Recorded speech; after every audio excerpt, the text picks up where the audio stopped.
மக்களே வணக்கம், வெல்கம். இது கோல் குவிஸ் ஸ்போர்ட்ஸ். நான் உங்கள் டிஎன்ஆர். நம்மளோட பேசுறதுக்காக கபடி லெஜெண்ட் ஜியோகுமார் அண்ணன் வந்திருக்காரு.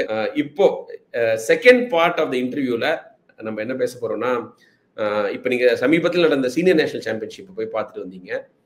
அது தொடர்பாகவும் நம்ம தமிழ்நாடு பிளேயர்ஸ்லாம் என்ன செய்யணும் அடுத்த கட்டத்துக்கு வர்றதுக்கு அப்படிங்கிறத பத்தி பேச போறோம். நீங்க கட்டக்கு போயிருந்தீங்க சீனியர் நேஷனல்ஸ்க்கு. இவங்க சர்வீசஸ் ஜெயிச்சாங்க. எதுக்காக ஜீவா போயிருந்தீங்க? ஏதாவது ஸ்பாட்டரா போயிருந்தீங்களா? என்ன சொல்லுங்க. நான் கர்நாடகா ஸ்டேட் டீம் கோச்சா போயிருந்தேன். கர்நாடகா ஸ்டேட் டீம் கோச்சா போயிருந்தேன். டீம் வந்து ஃப்ரீ குவார்டர்ல ரயில்வேஸ் மேல லூஸ் ஆயிடுச்சு. பரவாயில்ல, நம்ம டீம்ல இங்க கர்நாடகாவில் அந்த ஒரு ஸ்டாண்டர்டான பிளேயர் யாரும் இல்லை. ஆனாலும் கொஞ்சம் ஃபைட் பண்ணி பஞ்சாப் மேல கொஞ்சம் நல்லா ஃபைட் பண்ணி ஆடி இருந்தாங்க. அவங்க கெப்பாசிட்டியை தாண்டி கொஞ்சம் நல்லா ஆடி இருந்தாங்க கர்நாடகா பசங்க. நான் முக்கியமா பார்த்தது தமிழ்நாடு பிளேயர்ஸை தான் பார்த்தோம். தமிழ்நாடு பிளேயர்ஸ் வந்து எதிர்பார்த்ததை விட அதிகமா ஆடினாங்க, நல்லாவே ஆடினாங்க, ரொம்ப நல்லா ஆடினாங்க. யூபி மேல எல்லாம் பயங்கரமான ஆட்டம் ஆடினாங்க. டிஃபென்ஸ் எல்லாம் நல்லா இருந்துச்சு. ஹரியானா மேல சூப்பரா ஆடினாங்க. என்ன நம்ம தமிழ்நாடு வந்து 95க்கு அப்புறம் இது வரைக்கும் குவார்டர் ஃபைனல் தாண்டினது இல்லை. எந்த வருஷமே தமிழ்நாடு வந்து நல்லா ஆடினாங்க, சூப்பரா ஆடினாங்க. இந்த ஒரு பேர் மட்டும் வந்துட்டு இருக்குது. அந்த குவார்டர் ஃபைனல்ல தாண்டி இன்னும் அந்த மேல போகணுங்கிற அந்த இது அந்த சூட்சமும் இன்னும் கரெக்டா தெரியலன்னு நினைக்கிறேன். இதுக்கு வந்து என்னோட சின்ன ஒரு ரிக்வெஸ்ட் என்னன்னா, இப்ப அந்த நேஷனல்ஸ் ஆடின அந்த பசங்க எல்லாம் சேர்ந்து வெளியில ஆல் இண்டியா மேட்ச் நடக்கும்போது சேர்ந்து அதுல போய் கலந்துக்கணும். அந்த கலந்து ஒரே டீம். இப்போ நேஷனல்ஸ் போற அந்த ஐசிஎஃப் தனியா போயிடும், போலீஸ் டீம் தனியா போயிடும். ஆல் இண்டியா டோர்னமெண்டா இருந்தாக்கி அப்ப இந்த பசங்க எல்லாம் அவங்கவுங்க டிபார்ட்மெண்ட்டுக்கு தனித்தனியா பிரிஞ்சு போயிடுவாங்க.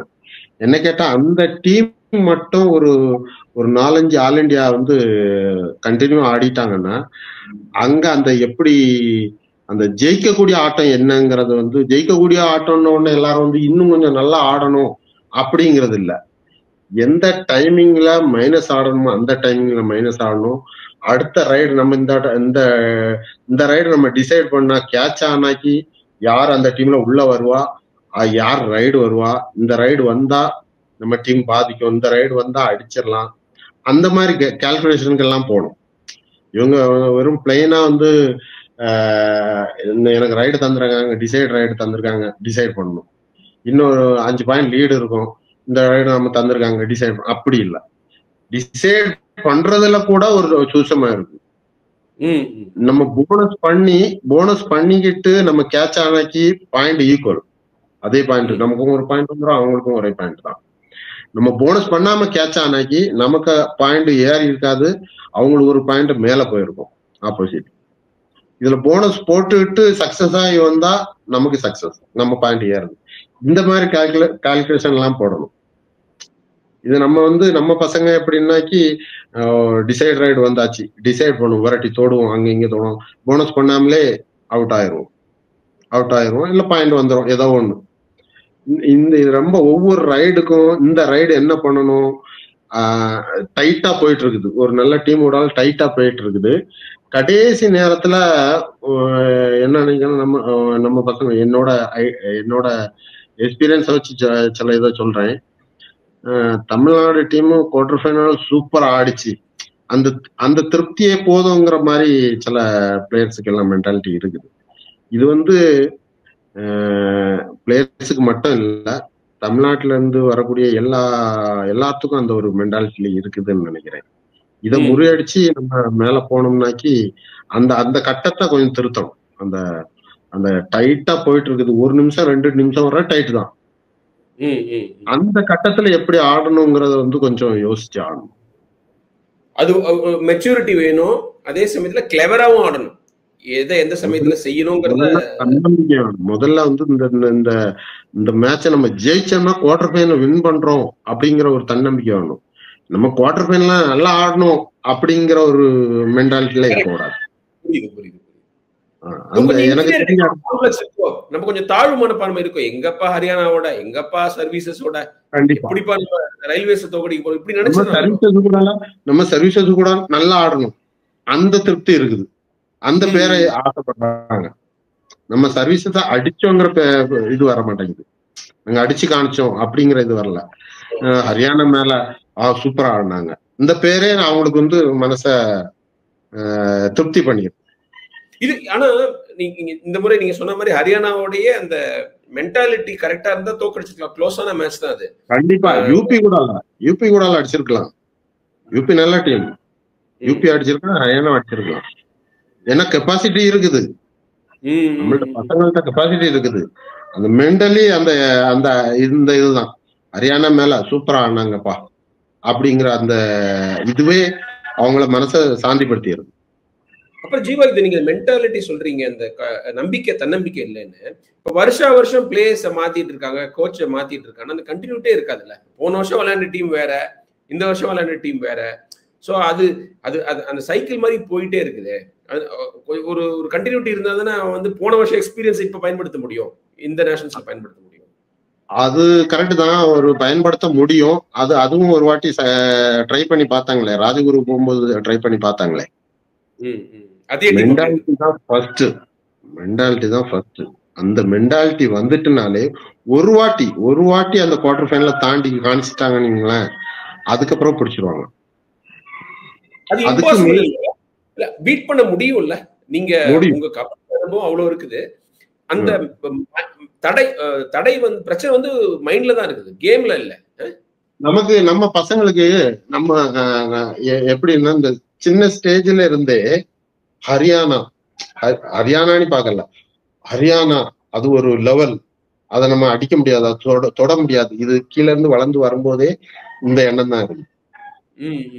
அந்த ஹரியானா பிளேயர் ஏன்னா இது வரைக்கும் நம்ம தமிழ்நாட்டுல ஆடுறது பிளேயர்ஸ் எல்லாம், நல்ல பிளேயர்ஸ் எல்லாம் எப்படி ஆடுறாங்க, இங்க அங்கேயும் ஓடுறாங்க, ஒரு 20-25 செகண்டுக்கு பிறகுதான் அவங்களுக்கு பாயிண்ட் கிடைக்குது, அவன் ஒரு நல்ல பிளேயர்னு நம்ம பாக்குறோம். அவன் அப்படி இல்லை, 10 செகண்ட்ல பாயிண்ட் எடுக்கிறான். இது அவங்களுக்கு டிஃபரெண்டா தெரியுது.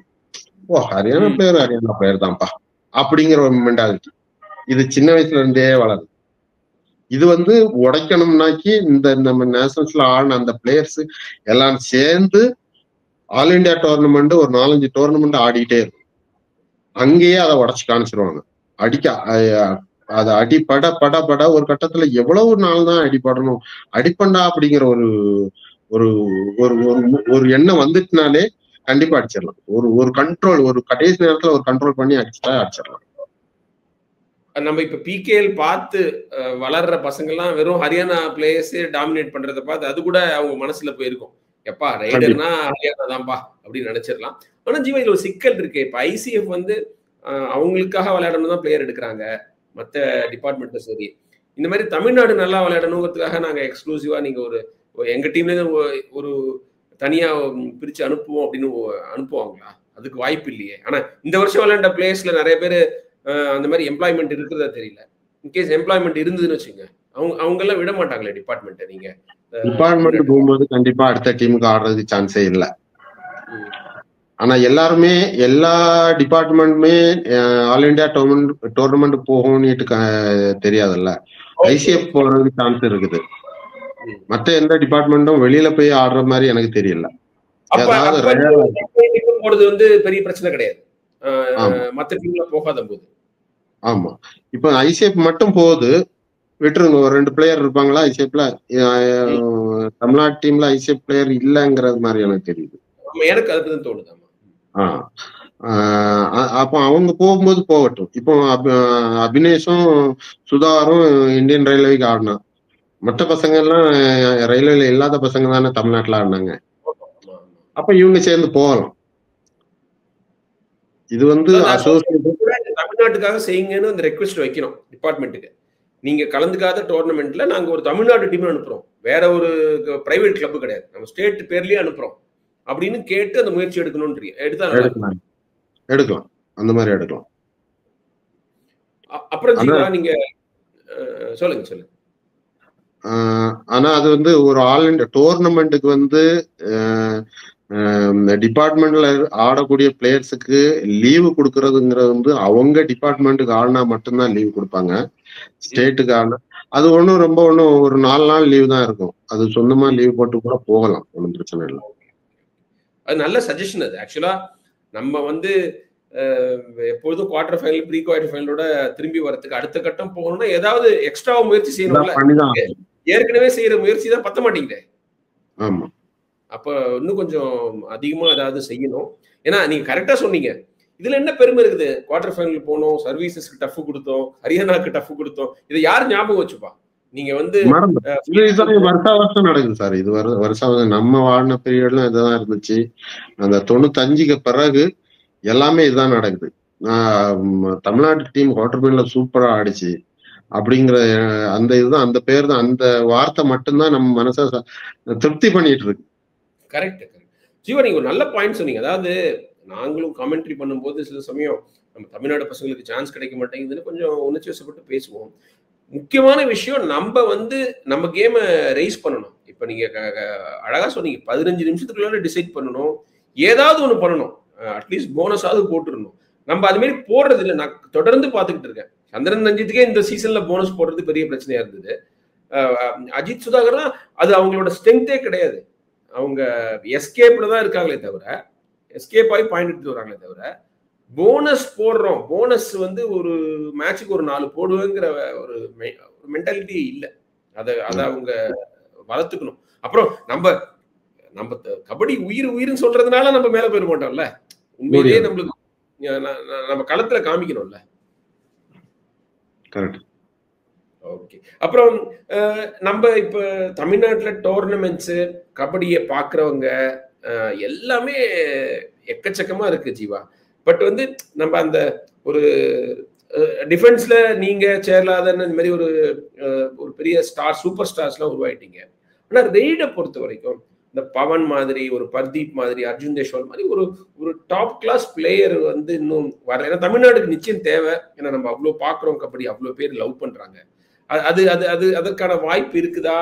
நீங்க இப்ப இந்த நேஷனல்ஸ் பார்த்தபோது உங்களுக்கு என்ன தோணுது சார்? அதான் ஒரு கட்டம் வரைக்கும் நம்ம டெவலப் நல்லா தான் இருக்குது. ஒரு கட்டம் வரைக்கும், அதாவது ஒரு நேஷனல்ஸ்ல குவார்டர் ஃபைனல் வாரது வரைக்கும் வளர்ச்சி நல்லா இருக்குது, எல்லாமே நல்லா இருக்குது. அதுக்கு பிறகு என்ன பண்ணணுங்கிறதுதான் முக்கியம். இதுல நீங்க சொன்னீங்க, ஒரு 2-3 பிளேயரை சொன்னீங்க. நீங்களா ராஜகுரு எடுத்துடுங்க, சேர்லாதன் அவரே எடுத்துடுங்க, நம்ம ஐசிஎஃப்ல சுரேஷ் ரைட் கவர் ஆடுவார், டி சுரேஷ், இவரை எடுத்துடுங்க. இவங்க எல்லாருமே மோஸ்ட்லி தமிழ்நாட்டுல மட்டும் ஆடுற பிளேயர் கிடையாது. எல்லாருமே இப்ப சேர்லாதன் எல்லாம் வெளி மாநிலத்துல இருந்து நார்த் பிளேயர் கூடாலேயே ஆடி பழகினவங்க. அங்கதான் அந்த கெப்பாசிட்டியை வளர்க்க முடியுது. இப்ப நம்ம தமிழ்நாட்டுக்குள்ள மட்டும் நல்லா ஆடிட்டு நல்ல பிளேயர் தான், நல்ல இம்ப்ரூவ்மெண்ட் எல்லாம் இருக்குது. இங்க இருந்து மொத்தமா மாறுபட்ட ஒரு கபடி நார்த்து கபடி. அதுக்குள்ள போகும்போது நம்ம திணறோம்னா ஃபைட் பண்றோம், எல்லாம் பண்றோம். அந்த பாயிண்ட தாண்டி போக முடியல, ஒரு குவார்டர் ஃபைனல்ல வின் பண்ணி போக முடியல. இந்த இதை மாத்தணும்னா கண்டிப்பா நார்த்துக்காரங்க கூடால வேலை பார்த்து, அவங்க கூடால வேலை செஞ்சு, அதாவது கபடியில விளையாடி அவங்க கூடால அடிபட்டு அவங்கள நம்ம அடிச்சு அந்த மாதிரிதான் இம்ப்ரூவ் பண்ண முடியும். நீங்க என் பீரியட்ல பாத்தீங்கன்னா இஎம்இ போபால்னு ஒரு டீம் இருந்துச்சு.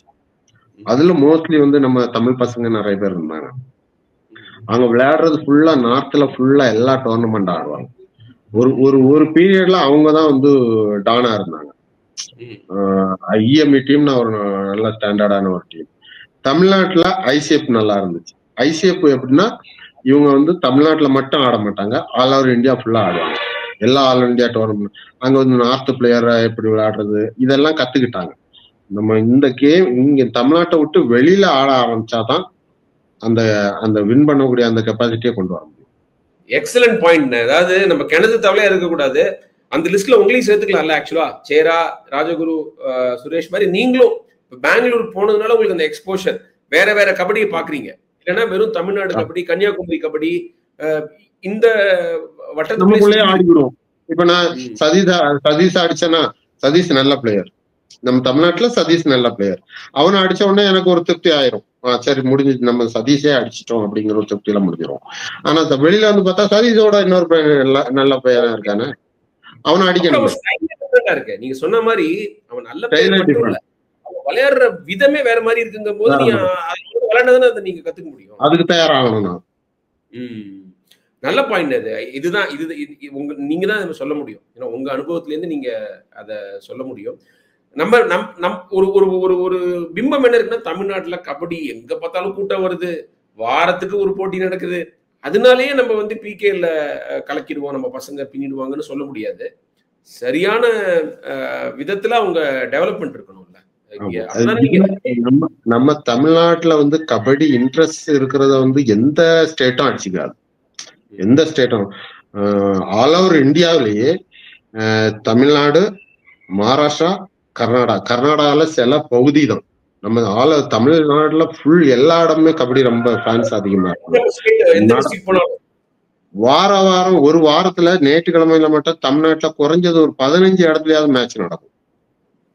எங்கேயாவது மேட்ச் நடந்துகிட்டே இருக்கும், ஆடியன்ஸ் வந்துகிட்டே இருப்பாங்க. கபடினா நம்ம தமிழ்நாட்டுல ரொம்ப உசுராதான் இருப்பாங்க எல்லாரும். இது ஆல் ஓவர் இந்தியாவிலே நம்ம தமிழ்நாடு தான் இந்த ஆடியன்ஸ்லயும் சரி, மேட்ச் நடத்துறதுலயும் சொல்லி எல்லாத்துலயும் டாப் நம்ம தான். அதை விட்டா மகாராஷ்டிரால அதுவும் இந்த பாம்பே சரௌண்டிங்ல, பூனே பாம்பே சரௌண்டிங், இப்போ இங்க எடுத்துக்கிட்டா கர்நாடகாவில் எடுத்தா பெங்களூர், மண்டியா, இந்த மங்களூர் இந்த சைடு மட்டும்தான். நார்த்து கர்நாடகா போனா இந்த அளவுக்கு ஆடியன்ஸ் இருக்காது, இந்த மாதிரி மேட்ச் நடக்காது. அதனால அதுல எல்லாம் நம்ம தமிழ்நாடு வந்து கம்மி இல்லை எந்த ஸ்டேட்டை பார்த்தாலும். நம்ம இம்ப்ரூவ் பண்ணணும்னா இதுதான். நம்ம தமிழ்நாட்டுக்குள்ளேயே ஆடுறத நல்ல பிளேயரா அடிச்சு, நல்ல பிளேயர் கூட விளையாடி, நல்ல பிளேயர் கூட வின் பண்ணது, இதை தாண்டி வெளியில இருக்கவங்க கூட ஆடி வின் பண்ணணும். ஏன்னா நீங்க பிகேல போய் பர்ஃபார்ம் பண்றதுங்கிறது வந்து ஈஸி கிடையாது இல்ல. அங்க வந்து உங்களுக்கு கேம் மட்டும் இல்ல, மென்டல் ஸ்ட்ரென்த் வேணும், சுச்சுவேஷனுக்கு தகுந்த மாதிரி விளையாடணும், நிறைய டிசப்பாயின்மெண்ட் எல்லாம் ஓவர் கம் பண்ணணும். தமிழ்நாட்டுல பெரிய ஸ்டாரா இருப்பாங்க, அங்க போனா பெஞ்ச்ல உட்கார வச்சிருவாங்க. கிடைக்கிற சான்ஸ் நீங்க சொன்ன மாதிரி பயன்படுத்திக்கணும். அப்புறம் ஜீவா, முக்கியமான விஷயம், நம்ம பசங்களுக்கு இந்த லோக்கல்ல கிடைக்கிற கைத்தட்டே போதும் அல்லது வந்து ஒரு தப்பான கான்பிடன்ஸ் கொடுத்துருதா, அடுத்த கட்டம் இன்னும் டஃபா இருக்க போகுதுன்னு தெரியாம இங்க நம்ம கலக்கிக்கிட்டு இருக்கோம், எங்க போனாலும் ஸ்டாரா இருக்கிறோம் அப்படிங்கிற மாதிரி அவங்க ஒரு மைண்ட் செட் வந்துருதா இங்க தமிழ்நாட்டிலே விளையாடிட்டு இருக்கிறதுனால? இது இருக்குது. இது இப்போ வந்து தமிழ்நாட்டுல வந்து நான் ஒரு லோக்கல் டோர்னமெண்ட் ஆடுறேன், அப்போ நிறைய பேர் நம்மள்ட்ட வந்து கை தட்டுறது, போட்டோ எடுக்கிறது இதெல்லாம் இருக்குது. இந்த இதுக்குள்ள நம்ம வந்து பிளேயர்ஸுக்கு நான் சொல்றது, பிளேயர்ஸ் வந்து இந்த இதுக்குள்ள வந்து நம்ம மயங்கி விழுந்துடக்கூடாது. இது மட்டும் போதும். இன்னொன்னு, அடுத்த லெவலுக்கு நம்ம ஃபைட் பண்ணும்போது, அந்த ஃபைட் பண்ணி தோக்கும் போது அவங்க ஆட்டோமேட்டிக்கா இதுக்குள்ள வந்துடுறாங்க. லோக்கல்ல நமக்கு ஃபேன் இருக்காங்க, இந்த திருப்தி ஆயிருது. முதல்ல நமக்கு ஒரு திருப்தி வரும், நம்ம ஃபேன் எல்லாம் போட்டோ எடுப்பாங்க, எல்லாம் எடுப்பாங்க. அதுக்கு அடுத்த கட்டத்துக்கு நம்ம நகருவோம், மேல போவோம். அங்க மேல போகும்போது ஏதாவது ஒரு தடங்கள் எல்லா இடத்துலயும் இருக்கதான் செய்யும் சார். அந்த தடங்கள் தடங்கி தடுத்த உடனே நம்ம ரிட்டர்ன் இந்த இதுக்குள்ளே வந்துருவோம், உள்ளூருக்குள்ளே ஆடி கை தட்டு.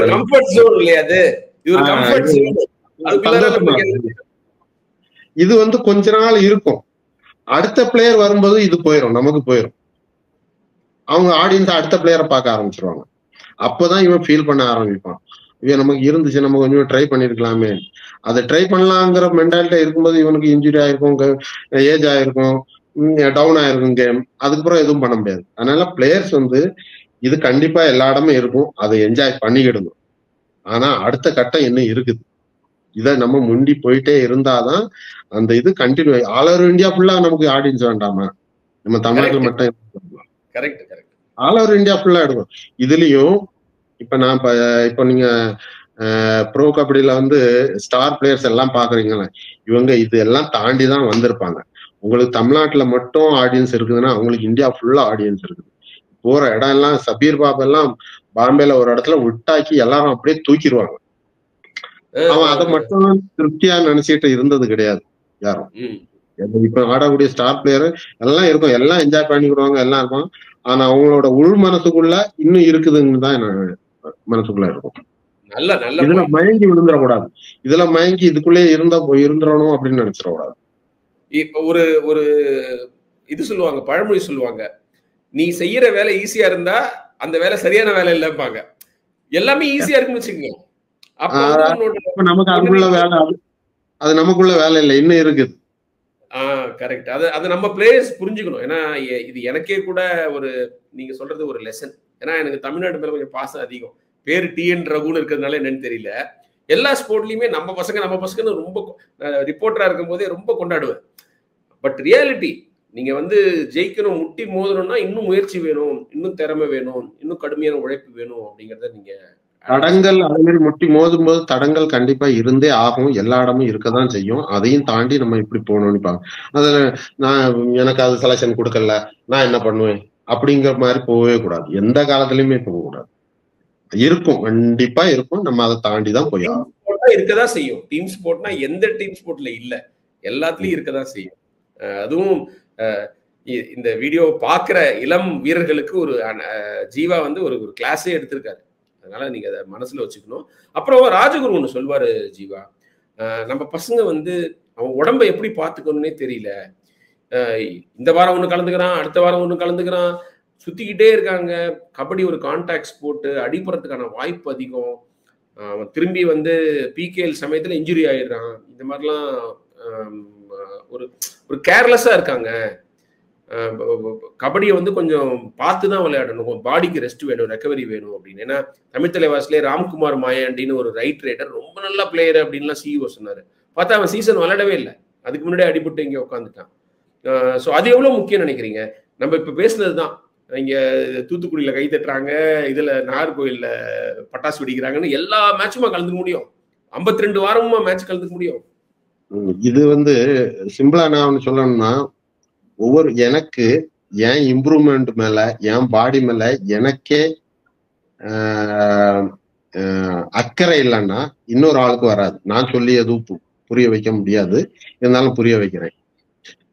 உங்களுக்கு உள்ள அந்த அந்த இம்ப்ரூவ்மெண்ட்டை எப்படி கொண்டு போகணும், எப்படி எந்தெந்த மேட்ச் ஆடணும், எந்தெந்த மேட்ச் ஆடக்கூடாது, எப்போ ரெஸ்ட் எடுக்கணும், எப்போ நம்ம ஃபிட்னஸ் பண்ணணும், இதெல்லாம் நீங்களே டிசைட் பண்ணி நீங்களே வச்சா மட்டும்தான் அது சாத்தியப்படும்.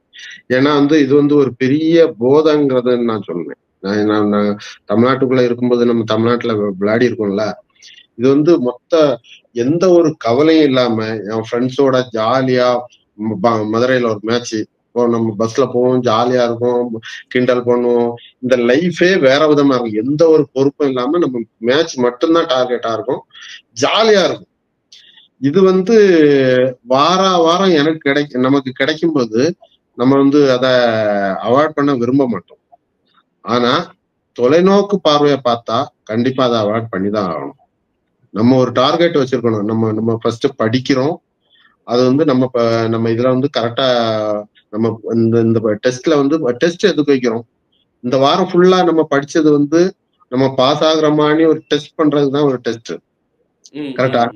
இதே மாதிரி நம்ம இதே மாதிரி நம்ம கபடியிலயும் இந்த ஒரு மேட்ச் வருது, அடுத்த மாசம் 20ஆம் தேதி ஒரு மேட்ச் வருதுன்னா நம்ம இந்த இப்ப இருந்து ஒர்க் அவுட் பண்ணணும். ஃபர்ஸ்ட் நம்ம பாடியை ஃபிட்னஸ் பண்ணணும். அதுக்கு முன்னாடி சின்னதா நம்ம லோக்கல்ல ஒரு டிஸ்ட்ரிக்ட் லெவல்ல ஒரு டோர்னமெண்ட் இருக்கும், இதுல ஆடி நம்ம வச்சுக்கணும். நம்மளோட இதை நம்மளே டெஸ்ட் பண்ணி வச்சுக்கணும். அந்த மேட்சுக்கு நம்ம இப்பவுமே தயாராகணும். இது வாரம் நம்ம மேட்ச் டெஸ்ட் பண்ணிட்டே இருந்தாக்கி பிராக்டிஸ் பண்றது எப்போ, படிக்கிறது எப்போ, இதெல்லாம் இருக்குதுல்ல, பாடியை மெயின்டைன் பண்றது. இது வந்து நம்ம இளம் ரத்தமா இருக்கிறதுனால அந்த மைண்ட் அதை கேட்கவும் செய்யாது, பாடி நமக்கு இருக்கவும் செய்யாது. நமக்கு என்ன அடிப்படும் அப்படிங்கிற மாதிரிதான் இருக்கும். கபடி வந்து அப்படி சொல்ல முடியாது, எந்த டைம்ல எது நடக்குன்னு சொல்ல முடியாது. அடிப்படும், கண்டிப்பா இன்ஜுரி ஆகும். நம்ம அந்த மேட்சை ஏம் பண்ணோம்னா இப்பவுமே ப்ரிப்பேர் ஆகி போகணும்.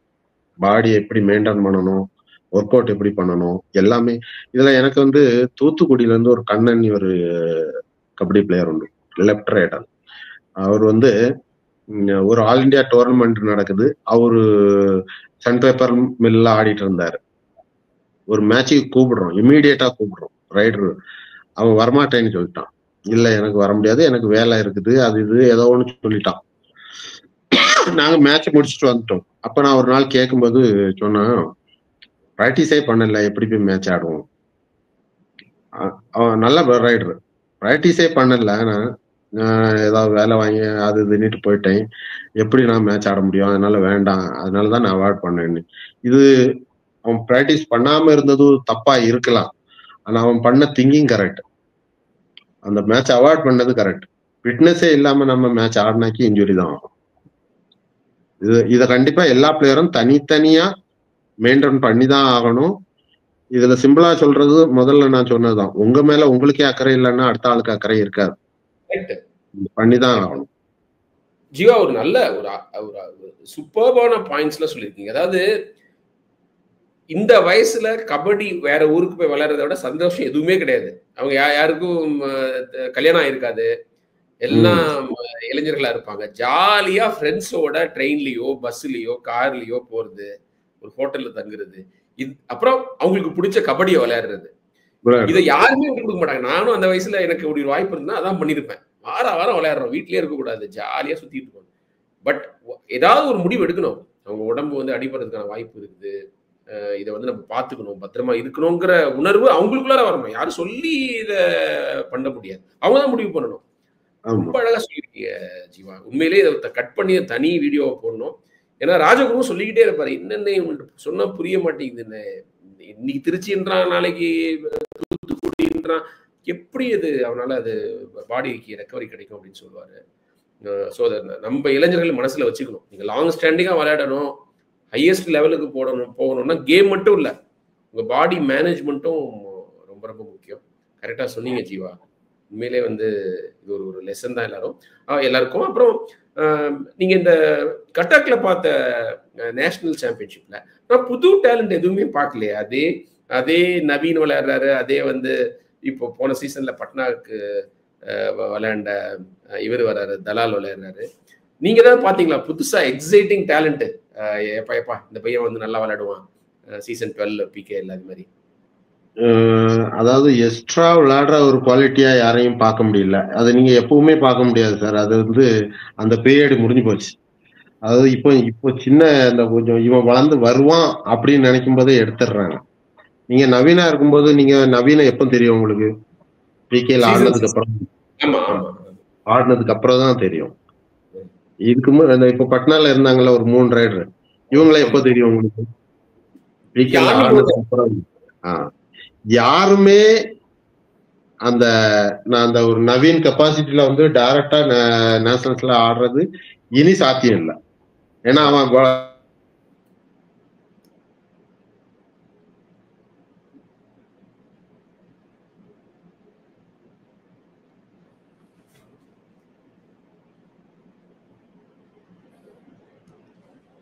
ஸ்டக் ஆயிருக்கு.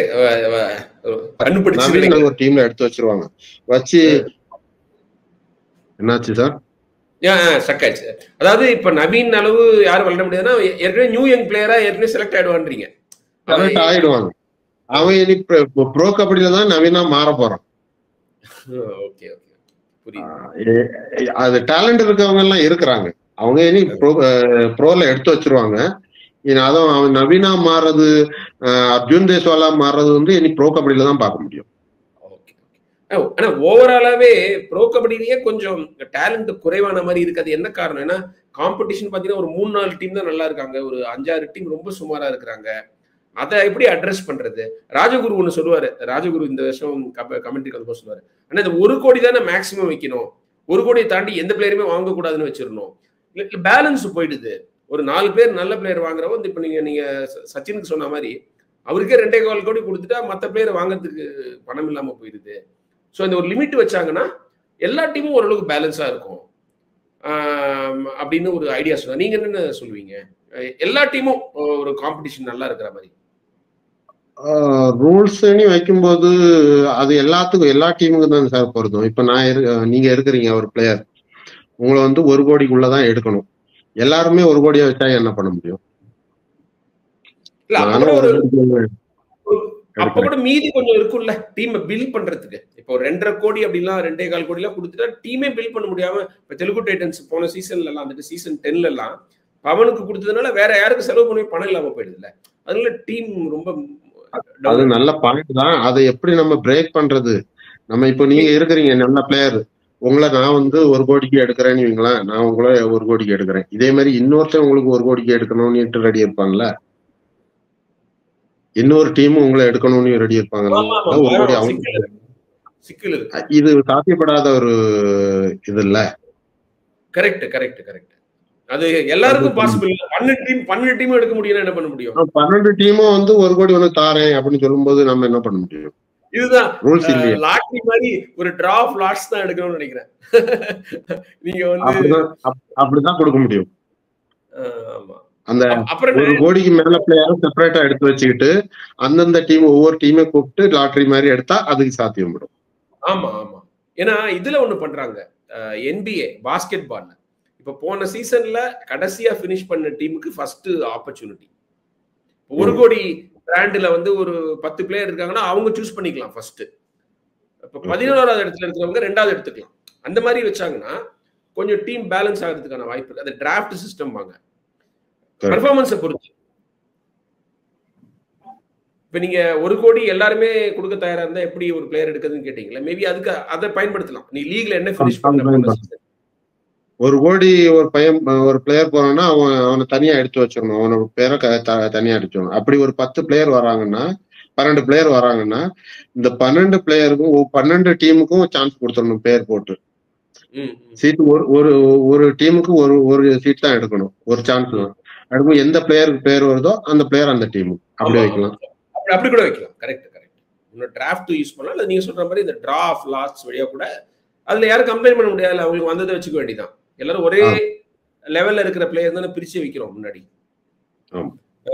அப்புறம் ஜீவா ஃபைனலா ஒரே ஒரு கேள்வி வந்து, இதுவும் நான் ராஜகுருவோட ஸ்டுடியோக்கு கார்ல போகும்போது பேசுறது, உங்களை பத்தி பேசுவோம், எல்லாரும் பத்தி தமிழ்நாடு கபடி பத்தி பேசுவோம். ஷபீர் பாபு பத்தி ரொம்ப ஸ்பெஷலா சொல்லுவாரு.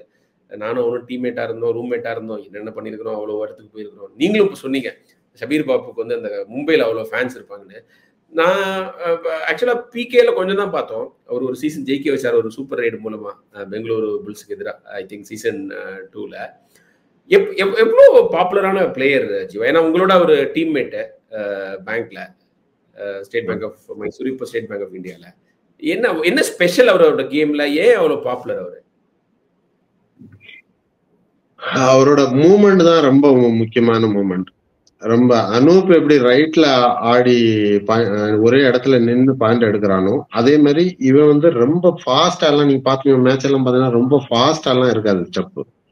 அந்த அந்த ஜெர்க், அதை எங்க ரவியண்ணன் சொல்லுவாங்க, ஒரு இடத்துல நின்றுட்டு ஒரு ஜெர்க் வைப்பாங்க. அந்த ஜெர்க் அவனுக்கு ரொம்ப இம்பார்ட்டண்டா இருக்கும்.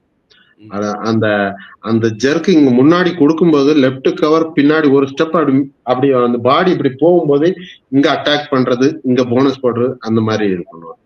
இது அவனோட கேம் டேலண்ட். ஒரு காலத்துல ரொம்ப டாப்பா இருந்தான், நல்லா ஆடிட்டு இருந்தான். பிளஸ் நமக்கு அவனோட பர்சனல் கேரக்டர் நீ பார்க்கும்போது கொஞ்சம் லேசி கேரக்டர். அவனோட வீக்னஸே அதுதான், ரொம்ப லேசியா எடுத்துருவான். மேட்ச் தானே பாத்துக்கலாம் அப்படிங்கிற ஒரு லேசி. இந்த ஒரு அசோசியேஷன் சம்பந்தமா இப்போ நம்ம கர்நாடகா டீம் கோச்சிங்க்கு வந்து அவனும் நானும் தான் கோச்சா இருந்தோம் இங்க கேம்ப் நடக்கும்போது.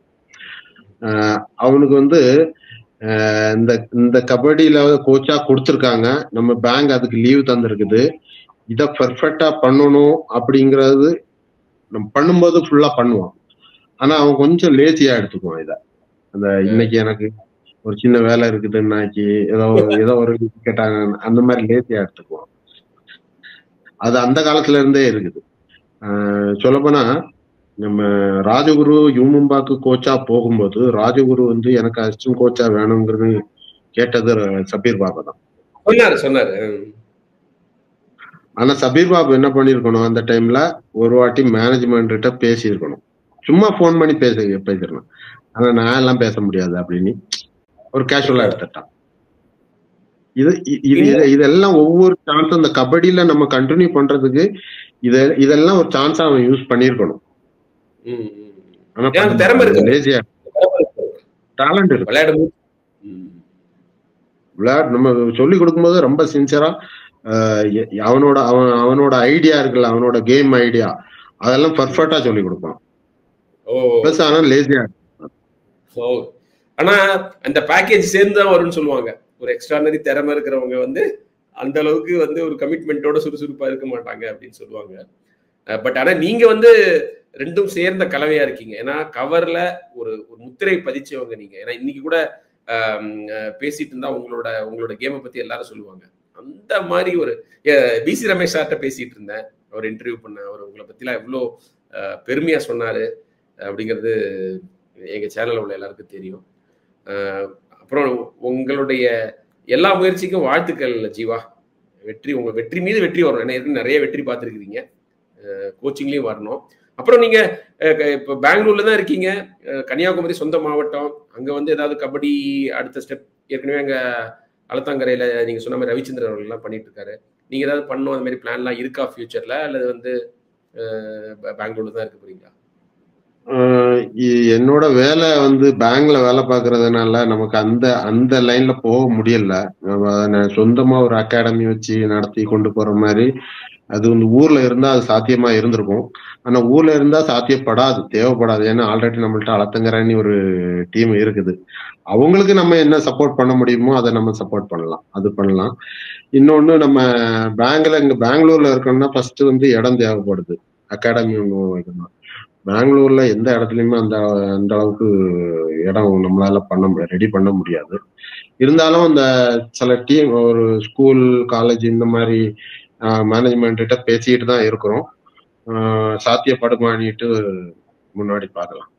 ஆனா எந்த தமிழ்நாடு பிளேயரும் நம்ம ஜீவா அண்ணன்னு ஒரு உரிமையோட போன் பண்ணாலும் நேரில் வந்து உங்களுக்கு கேட்டாலும் டெஃபினட்டா உங்களோட ஹெல்ப் இருக்கு இல்லையா உங்களுக்கு கபடி தொடர்பா? ஏதாவது என்ன இப்படி எனக்கு இம்ப்ரூவ்மெண்ட், கபடி தொடர்பா எந்த செலெக்ஷனா இருக்கட்டும், எந்த டீம்ல ஜாயின் பண்ணி ஆடணும்னு இருக்கட்டும், அவனுக்கு என்ன எந்த ஹெல்ப் பண்ணணும், கபடி விளையாடுறதுக்கு என்ன ஹெல்ப் பண்ணணும் நான் பண்ணுவேன். ஜீவா, கடைசியா ஒரு கேள்வி, அதை கேட்க மறந்துட்டேன். பிசி ரமேஷ் பத்தி பேசணும்னு ஞாபகம் வந்தது. ஒரு டெரிஃபிக் கோச். அவர் வந்து 3 டீமோட கோச்சா இருந்து ஜெயிச்சிருக்காரு. இப்போ பெங்களூரு புல்ஸ்க்கு கோச்சா வந்திருக்காரு. உங்களுக்கு ரொம்ப நெருங்கிய நண்பர், உங்களோட மென்டார் மாதிரி சொல்லலாம். அவர் தான் உங்களுக்கு ரெக்ரூட் பண்ணாரு. சார் கிட்ட என்ன ஸ்பெஷாலிட்டி? ஏன்னா அவர் பக்கத்துல இருந்து பார்த்துருக்கிறீங்க, அவருக்கு பிளேயரா விளையாடி இருக்கிறீங்க, அசிஸ்டண்டா இருந்திருக்கிறீங்க. என்ன ஒரு ஸ்பெஷல் கோச்சா உருவாக்குது திரு ரமேஷ்? சார், அவரை வந்து சொல்லணும்னா ஒரு நாள் ஃபுல்லா சொல்லணும் சார். நான் அந்த மாதிரி ஆளை நான் பார்த்ததே இல்லை. நம்ம சவுத்துல அந்த மாதிரி ஆட்கள், இப்ப நார்த்ல ஒரு கோச்சா இருக்காருனாக்கி அவங்களுக்கு வந்து ப்ரோ கபடி சீசன்ல வந்து ஒரு 80% வந்து ஹரியானா கோச்சஸும் சரி, பிளேயர்ஸும் சரி, மேனேஜ்மெண்ட்டும் சரி, எல்லாருமே 80% ஹரியானா தான் இருக்காங்க. அவங்க ஒரு டீம்ல ஒரு கோச்சா இருக்கிறது வந்து பெரிய ஒரு சாதனை கிடையாது. நம்ம சவுத்ல இன்னைக்கு பார்த்தோம்னா, சவுத்ல இருந்து ஒரு கொலுச்சி நிற்கக்கூடிய ஒரே கோச்சு ரமேஷ் அண்ணன் தான். அவரோட பாதை எப்படின்னா, எனக்கு தெரிஞ்சு நான் 2 கோச்சை பார்த்திருக்கிறேன். ஒண்ணு நம்ம ரவி அண்ணன் கன்னியாகுமரி, இன்னொரு டேலண்ட் கோச்சுன்னா இவர் தான். 2 பேர்த்துக்கு பாதையுமே டிஃபரெண்ட், வேற பக்கம். அதாவது ரிவன் எக்ஸாம்பிள் சொல்லணும்னாக்கி பகவத்கீதையை படிச்ச மாதிரி இருக்கும். நீ என்ன கொண்டு வந்தா என்ன நான் எதையும் நான் நினைச்சு சாதிக்க முடியாது, உன் மனசுக்குள்ள அது வரணும், அப்பதான் நீ அதை சாதிக்க முடியும். இங்க ஒரு இவரோட பாதை எப்படின்னா ஹிட்லர் மாதிரி. ஒன்ன நான் பெயர் ஆக்கியே காணிப்பேன் அப்படின்னா மூச்சா இறங்கிடுவாரு சார். ப்ரோ கபடியில நல்லா தூங்கிட்டு இருப்பேன், 2 மணிக்கு எந்திரிச்சு கேட்பாரு, ரூமுக்கு வா, இந்த வீடியோ பாரு, இவன் இந்த டைம்ல இப்படி பண்ணிருக்கானு. 2 மணிக்கு அவங்க கூட வேலை பார்த்த எல்லாத்துக்கும் தெரிஞ்சிருக்கும். தூக்கமே வராது. அது கோச்சா இருந்தா ரொம்ப இம்சை, 2 தூங்கவே மாட்டாரு. அந்த 1 மணிக்கு நைட்டு 1 மணிக்கு எந்திரிச்சு என்கிட்ட கேள்வி கேட்டிருக்காரு, வீடியோ பாரு, இந்த வீடியோ பாரு, இதை வந்து எடுத்து நாளைக்கு பசங்களுக்கு சொல்லி கொடு அப்படின்னு எடுத்து காணிப்பாரு.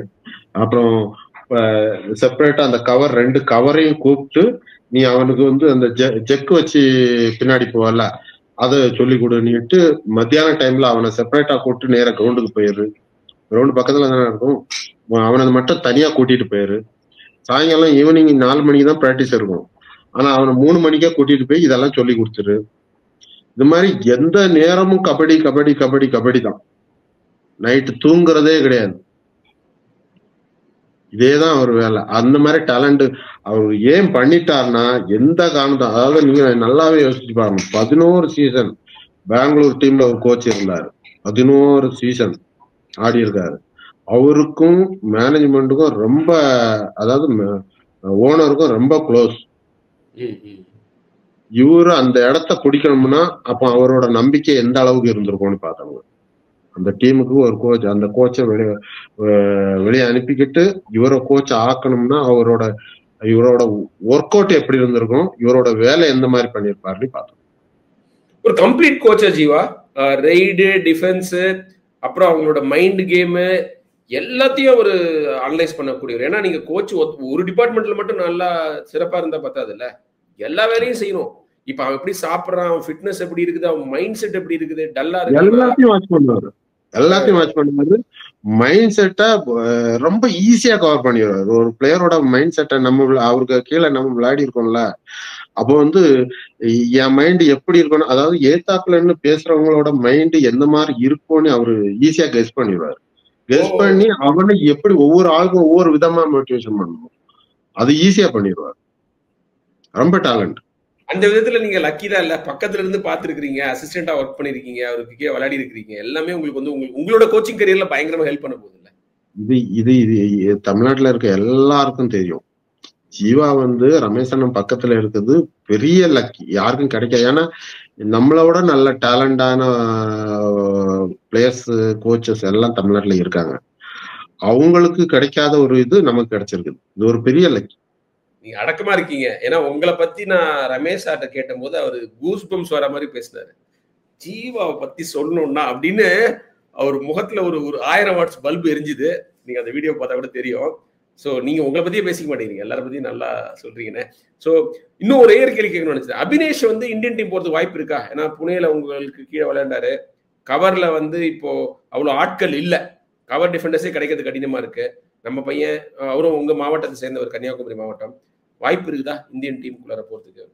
கண்டிப்பா லாஸ்ட் இயரே வாய்ப்பு இருந்துச்சு சார். அவன் டேலண்ட் இந்தியா டீம்ல ஆடக்கூடிய எல்லா குவாலிபிகேஷனும் இருக்கு. அவன் அதை கரெக்டா பயன்படுத்தினா கண்டிப்பா இந்தியா ஆடுவான், நம்ம மெடல் கிடைக்கும். ஓகே ஓகே ஜீவா, நன்றி. ரொம்ப சிறப்பா பேசுனீங்க. நான் நிறைய விஷயம் கத்துக்கிட்டேன், ஒரு கபடி கமெண்டேட்டரா, ஒரு கபடி லவரா. இந்த வீடியோவை பார்க்குற எல்லா ரசிகர்களுக்கும் ஒரு விருந்து தான் அப்படின்னு சொல்ல, ஒரு தலை வாழை இலையை விரிச்சு நீங்க போட்டிருக்கிறீங்க, கபடி விருந்து போட்டிருக்கிறீங்க. நன்றி ஜீவா. உங்க அன்புக்கும் சப்போர்ட்டுக்கும் எப்ப கூப்பிட்டாலும் நீங்க பேச முடியும்னா உடனே வந்துடுறேன், பேசிடலான்னு சொல்லுவீங்க. ரொம்ப ரொம்ப நன்றி ஜீவா. ரொம்ப நன்றிண்ணா. Okay, thank you.